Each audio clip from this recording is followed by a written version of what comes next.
किसी के डाउनफॉल पे कभी हंसी नहीं आनी चाहिए, लेकिन जब मुद्दा ही कुछ ऐसा हो और सामने आसिम रियाज का नाम हो तो हंसी अपने आप निकल जाती है कि एक और शो से अब उन्हें बाहर निकाल दिया गया है। जी हाँ, बैटल ग्राउंड से बाहर निकल चुके हैं आसिम रियाज और उन्हें शो से बाहर किया गया है। उनकी फिर से एक बेवकूफी के लिए ये कहा जा सकता है कि गुस्सा इतना भी नहीं होना चाहिए कि तुम्हारे ही करियर पर वो एक धब्बा लगा दे, जो आसिम के ऑलरेडी लग चुका है। आफ्टर खतरों के खिलाड़ी अब बैटल ग्राउंड शो से वो बाहर हो चुके हैं।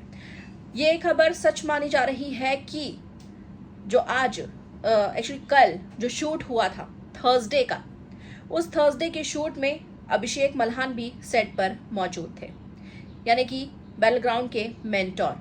और इस बीच आसिम फिर से यहाँ पोकिंग करते हुए नजर आए अभिषेक के अगेंस्ट, और अभिषेक ने उन्हें रिप्लाई दिया। ये रिप्लाई काफी हीटेड आर्ग्यूमेंट में धीरे धीरे बदलता हुआ नजर आया और इस हद तक आगे बढ़ गया कि रुबीना को बीच में आना पड़ा। रुबीना इस मुद्दे के बीच में आई तो अभिषेक वर्सेस आसिम की जगह अभिषेक रुबीना वर्सेस आसिम हो गया।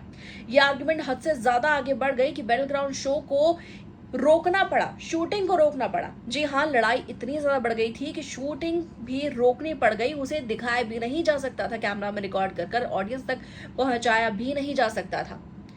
जिसके बाद आसिम को सेट से बाहर किया गया थोड़ी देर शांत होने के लिए, लेकिन मुद्दा इतना ज्यादा बढ़ चुका था कि क्रू भी, प्रोड्यूसर सभी परेशान हो चुके थे, जिस वजह से आसिम के बिना ही शूट को शुरू कर दिया। और शूट के आखिर तक, रात तक सभी ने ये मिलकर फैसला ले लिया कि अब आसिम शो का हिस्सा नहीं रहेंगे। जी हाँ, जाहिर सी बात है कि बैटल ग्राउंड शो के अंदर एंटरटेनमेंट, मस्ती मजाक, लड़ाई झगड़ा सब कुछ चाहिए, लेकिन किसी एक शख्स की बदतमीजी नहीं, जो आसिम रियाज पहले भी कर चुके हैं। अभिषेक मल्हान के साथ उनकी लड़ाई, फिर रुबीना के साथ उनकी बहस, और अब फिर से अभिषेक रुबीना के साथ उनका झगड़ा। और इस बार तो सामने शिखर धवन भी ऑलरेडी होंगे, जो इस झगड़े के बीच आए होंगे रुकवाने के लिए।